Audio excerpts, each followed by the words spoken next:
Viewers നമസ്കാരം. നമ്മുടെ video ഇപ്പോൾ മുന്നിൽ കൊണ്ടിരിക്കുകയാണ്. ഞാൻ നിങ്ങൾക്ക് പറയാൻ വന്നത് മെഷർമെൻറ്റ് ടാപ്പ് എങ്ങനെ അളക്കാം എന്നുള്ള കാര്യം പറയുന്നത്. മെഷർമെൻറ്റ് ടാപ്പ് ഉപയോഗിച്ചിട്ട് നമ്മുടെ നീളം വീതിയൊക്കെ അളക്കുന്നത് എങ്ങനെയെന്ന് പറയുന്നത്. നിങ്ങളിതിൽ കാണുന്നുണ്ട് 1, 2, 3, 4 എഴുതിയത് കാണുന്നുണ്ടല്ലോ അല്ലേ. ടാപ്പിനെ ഫസ്റ്റ് തന്നെ നോക്കാം. നമുക്ക് എങ്ങനെയുണ്ട് ടാപ്പ് എങ്ങനെയാണ് ഡിറ്റക്റ്റ് ചെയ്യാതെ നമുക്ക് കാണിച്ചു തരാം. ഇതിൽ എഴുതിയിട്ടുണ്ട് 3 മീറ്റർ 3 മീറ്റർ എഴുതിയിട്ടുണ്ട്. 3 മീറ്റർ 3M എന്ന് എഴുതിയിട്ടുണ്ടല്ലേ. അതിലൂടെ എഴുതിയിട്ടുണ്ട് 13 mm എന്ന് എഴുതിയിട്ടുണ്ട്. ഇത് എങ്ങനെയെന്ന് വെച്ചാൽ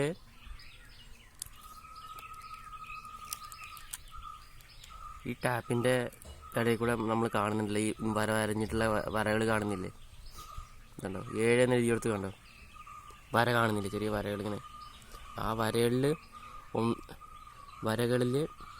ഫസ്റ്റത്തെ ഇത് 160 എന്നാണ് പറയുക ഒരു വരയ്ക്ക്. അതിൻ്റെ അപ്പുറത്തുള്ള 180 എന്നാണ് പറയുക. അത് കഴിഞ്ഞിട്ട് അതിൻ്റെ അടുത്തുള്ള 280, അത് കഴിഞ്ഞിട്ട് 280 160, 280 160 380, 380 160, 380 160 4 എന്ന് പറഞ്ഞാൽ 48, 480 പറഞ്ഞാൽ പകുതി അരഞ്ച് കഴിഞ്ഞിട്ട് 58, 68, 78, പിന്നെ നമ്മൾ അടുത്ത ഇഞ്ച് എത്തി 8 അങ്ങനെയാണ് ഇത് അളവെടുക്കുക. ഇത് നിങ്ങൾക്ക് മനസ്സിലായി എന്ന് വിചാരിക്കണോ.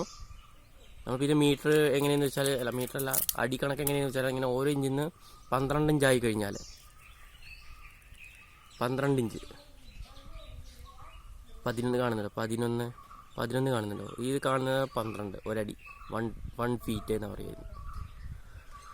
ഇതൊക്കെ നമ്മൾ അലുമിനിയം ഫാബ്രിക്കേഷൻ, വെൽഡിങ്ങുകാരെ, അങ്ങനെ പൈപ്പ് കട്ട് ചെയ്യാൻ പ്ലംബിങ്ങുകാരെ, ഇവരൊക്കെ ഉപയോഗിക്കുന്ന മെഷർമെൻറ്റ് ടാപ്പാണ്. അവരൊക്കെ ലെങ്ത്ത് എടുത്ത് കട്ട് ചെയ്തിട്ട് ഇലക്ട്രീഷ്യൻകാർ ഉപയോഗിക്കും.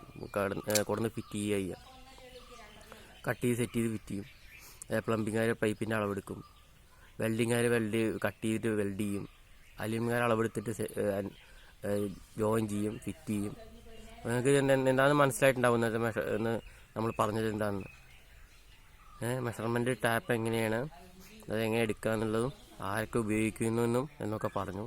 Thank you. വാച്ച് ചെയ്യൂ, സബ്സ്ക്രൈബ് ചെയ്യൂ, കമൻറ്റ് ചെയ്യൂ. നിങ്ങൾ എൻ്റെ ചാനൽ തുടർന്നുകൊണ്ട് കണ്ടുകൊണ്ടേയിരിക്കൂ. Thank U.